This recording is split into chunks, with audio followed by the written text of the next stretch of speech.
আমার মা গ্রামের সহজ সরল ও কর্তব্যপরায়ণ একজন মহিলা। ছোটবেলা থেকেই তিনি এমন। বিয়ের পর থেকে একা হাতেই সংসার সামলে যাচ্ছেন। আমার ঠাকুমা, বাবার মা, খুব প্রিয় ছিলেন আমার মা। মায়ের যখন ১৮ বছর বয়স তখনই বাবার সাথে বিয়ে হয়ে যায়। ছোট ছিলেন বলে আমার ঠাকুমা মাকে নিজের মেয়ের মতোই দেখতেন। আমার বাবা শহরে কাজ করেন। ২-৩ মাসে একবার বাড়িতে আসেন, কয়েকদিন থেকে আবার চলে যান। আমার মা খেতে খুব ভালোবাসেন। মূলত ফল জাতীয় খাবার তার খুবই প্রিয়। তার কোনো খারাপ নেশা নেই, শুধু পান খান এই যা। মায়ের ভালো ব্যবহার আর সরল মনের জন্য পাড়ার সবাই মাকে খুব ভালোবাসত ও সম্মান করত। বিকেলে কাজ শেষে মা আর অন্য প্রতিবেশী কিছু মহিলা গল্প করতেন। সব মিলিয়ে পাড়ায় একটা পারিবারিক পরিবেশ ছিল। ছোটবেলা থেকেই মা আমাকে আদর ও যত্ন দিয়ে মানুষ করেছেন। আমার নাম বীরেন। মা আমায় ভালোবেসে বীরু বলে ডাকেন। ছোটবেলা থেকেই মাই আমার দেখা প্রথম ও একমাত্র মহিলা। তাই স্বভাবতই মহিলা হিসেবে মাকে ছাড়া আর কাউকে একটা সময় পর্যন্ত এত আপন করতে পারিনি। আমার বয়স ১৯। আমি একজন মাঝারি গড়নের ছেলে। আমি দ্বাদশ শ্রেণী পাশ করে হাটে চাল ডালের ব্যবসা করি। আমার মা খুব খোলামেলা স্বভাবের মানুষ, তাই আমি সব কথাই মাকে বলি। আমার মা আমার কল্পনার অপ্সরা দেবী। বয়সের সাথে সাথে আমার শরীরে হরমোনের পরিবর্তনের সাথে মাকে আমি নতুনভাবে দেখতে থাকি। কিন্তু সব কিছুর সূত্রপাত এক দুপুরে। এক গরমকালে আমি দুপুরে খাওয়া দাওয়ার পর খাটে শুয়ে আছি। মা সব বাসন মেজে ধোয়ার কাজ করে ঘরে এসে পাখার তলায় বসলেন। মাকে দেখে ক্লান্ত মনে হলো। মাকে জিজ্ঞাসা করে জানলাম সেদিন সকাল থেকে খাটাখাটনিটা বেশিই পড়েছিল। তারপর মা শুতে গিয়ে বললেন, "কিরে বীরু, আজ এভাবে আড়াআড়িভাবে কেন শুয়েছিস?" আমি বললাম, "কেন?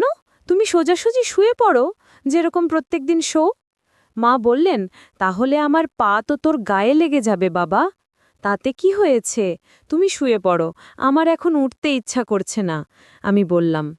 এরপর মা শাড়ির আঁচলটা নিয়ে ঘাম মুছলেন। তারপর শুয়ে পড়লেন। সারা দিনের কাজ করে মা অনেক ক্লান্ত ছিলেন। আমি খানিক বাদে মায়ের পা মালিশ করতে লাগলাম। মা প্রথমে খানিকটা অস্বস্তি বোধ করলেও সারাদিনের ক্লান্তির ফলে পায়ে আরাম পেয়ে আর কিছু বললেন না। এভাবেই পায়ের মালিশটা ক্রমে আমাদের দিনলিপির অংশ হয়ে উঠল। সময়ের সাথে মাকে দেখার দৃষ্টিভঙ্গি আমার আরও বদলে গেল। সাধারণত বাড়ির কোনো কাজ করার সময়, যেমন বাসন মাজা বা কাপড় কাচার সময়, শাড়িটা যাতে জলে ভিজে না যায় তাই গুটিয়ে কোমরে আটকে রাখতেন।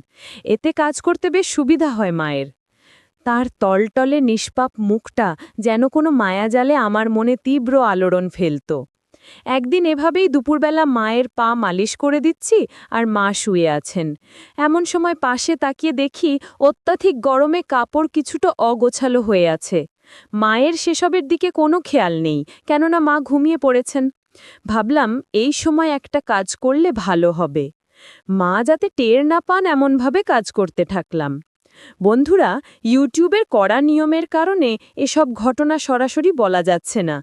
তোমরা কমেন্টে দেওয়া লিংক থেকে আমার ওয়েবসাইট ভিজিট করো। সেখানে একদম মনের মতো গল্প দেওয়া আছে, যেগুলো ইউটিউবে পাওয়া যায় না। কিছুক্ষণ কাজ করে জানালা দিয়ে দেখলাম বিকেলের নরম আলো পুষ্করিণীর জলকে আচ্ছাদিত করছে। আমি বিছানা থেকেই উঠতে যাব, এমন সময় মায়েরও ঘুম ভেঙে গেল। মা আমায় বললেন আলোটা জ্বালাতে।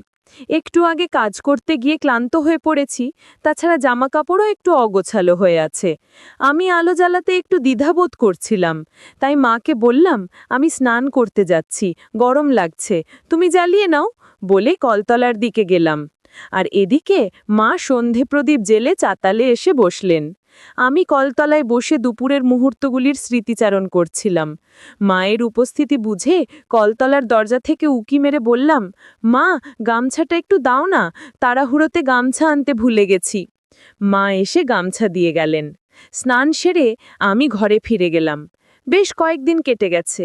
দোকানের চাপে আমিও এসব থেকে বেশ কিছুদিন দূরেই ছিলাম, কিন্তু বাড়ি ফিরে যখনই মাকে দেখতাম তখনই আমার সেই দিনের কাজের কথা মনে পড়ে যেত আর অদ্ভুত অনুভূতি হতো। মনে মনে ভাবলাম যেভাবেই হোক আবার কিছু একটা করে দেখাতে হবে। একদিন কাজ থেকে ফিরে পুকুরে স্নান করতে গেছি। সাঁতার কেটে উঠে যাব এমন সময় পুকুরের ধারে সিমেন্টের স্ল্যাবের একটা ভাঙা কোনায় পাটা লেগে যাওয়ায় একটু ব্যথা পাই আর আমি জলে পড়ে গেলাম। কোনো মতে উঠে দেখি আঘাতে একটা লাল ক্ষতের দাগ হয়েছে। আঙুল দিয়ে ক্ষতস্থানের ওপর একটু বোলাতেই ব্যথা করে উঠল, কিন্তু তেমন গুরুতর কিছুই নয়। তবে এতে আমার মাথায় একটা ফন্দির কথা এলো। যাই হোক, ঘরে এসে দুপুরের খাওয়া দাওয়া সারলাম। মা যথারীতি খাওয়ার পরে শোয়ার জন্য রেডি হচ্ছিলেন। সুযোগ বুঝে মাকে বললাম, জানো মা, কয়েকদিন ধরেই তোমায় একটা কথা বলবো ভাবছিলাম, কিন্তু কিভাবে বলবো বুঝতে পারছি না। এক কথায় মায়ের মুখের সেই চিরসৌম্য রূপ খানিক সরে গিয়ে উৎকণ্ঠা দেখা দিল। মা বললেন, কি হয়েছে বীরু বাবা, বলে ফেলো, কি বিষয়ে সমস্যা সেটা তো বলো বাবা। আমি ইশারা করে বললাম, সমস্যাটা এখানে, আসলে তোমার থেকে একটা পরামর্শ নেওয়ার ছিল, কারণ তোমায় না জানিয়ে ডাক্তারের সাথে কথা বলাটা ঠিক হবে না। মা এবার চিরুনি রেখে বিছানায় আমার সামনে এসে বসলেন। একেবারে চোখে চোখ রেখে বললেন, আমি বুঝলাম না বাবা, কি এমন সমস্যা হলো যে ডাক্তার দেখাতে হবে? আর সমস্যাটাই বা কোথায়? পায়ে ব্যথা পেয়েছো কোথাও? আমি বললাম, হ্যাঁ, একটু ব্যথা লেগেছে। এতে মা আমার চোখে চোখ রেখে এবার বেশ কড়া গলায় বললেন, বাবু, আমি এখনো কিছুই বুঝতে পারছি না। তুমি যদি এক্ষুনি আমাকে সবটা খুলে না বলো, তাহলে আজকে বিকালেই আমরা ডাক্তারখানায় যাব। আমি বললাম, কিছুদিন আগে পুকুরে স্নান করার সময় একটু আঘাত পেয়েছিলাম। প্রথমে তেমন একটা কিছু মনে হয়নি, কিন্তু ব্যথাটা এখন একটু বেড়ে গেছে। মা বললেন, দেখাও আমায়। আমি আমতা আমতা করে কিছু একটা বলতে গেলাম। মা ধমক দিয়ে বললেন, বীরু, আমায় দেখতে দাও। আমি সেই ক্ষত চিহ্নটা দেখালাম, যেটা তখনও বেশ লাল হয়ে আছে। মা একটা মলম আনতে ঘরে গেল। খানিক বাদে ফিরে এসে মলমটা আঙুলে করে নিয়ে আমার ক্ষতস্থানের ওপর বুলিয়ে দিতে লাগলো। মলমটা বেশ ঠান্ডা রকমের। মা মলম দিচ্ছিল আর আমি তাকে দেখছিলাম। অনেক যত্নের সাথে সেবা করছিলেন আমায়। আমার বেশ ভালোই লাগছিল। এ সময় কাপড় অগোছালো হওয়ায় একটু অস্বস্তিতে পড়ে গেলাম। মা বললেন, দিনে ৩-৪ বার করে এটা লাগাবে, আশা করি খুব তাড়াতাড়ি ঠিক হয়ে যাবে। এ সময় কিছু ঘটনা ঘটে যায়। বন্ধুরা, ইউটিউবের কড়া নিয়মের কারণে এসব ঘটনা সরাসরি বলা যাচ্ছে না। তোমরা কমেন্টে দেওয়া লিংক থেকে আমার ওয়েবসাইট ভিজিট করো, সেখানে একদম মনের মতো গল্প দেওয়া আছে, যেগুলো ইউটিউবে পাওয়া যায় না। কিছুক্ষণ পরের দিন দোকানে বেরোনোর আগে রুটি তরকারি খাচ্ছি, আর মা একটা টুলের ওপর বসে রুটি সেকে সেকে আমাকে দিচ্ছেন। এরই মধ্যে কথায় কথায় মা হঠাৎ আমাকে জিজ্ঞাসা করলেন, বীরু, তোমার ওই সমস্যাটা এখন কেমন আছে?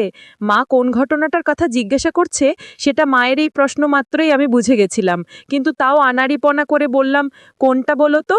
মা বললেন, আরে তুমি আমায় বলেছিলে না পায়ের আঘাতের কথা, তো এখন কেমন আছো বাবা?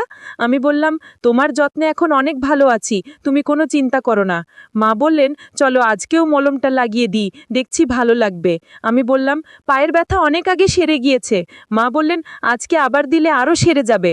আমি বুঝতে পারলাম মা মলম দেবার ছুতোয় আবারও সেদিনের মতো কাজ করতে চান।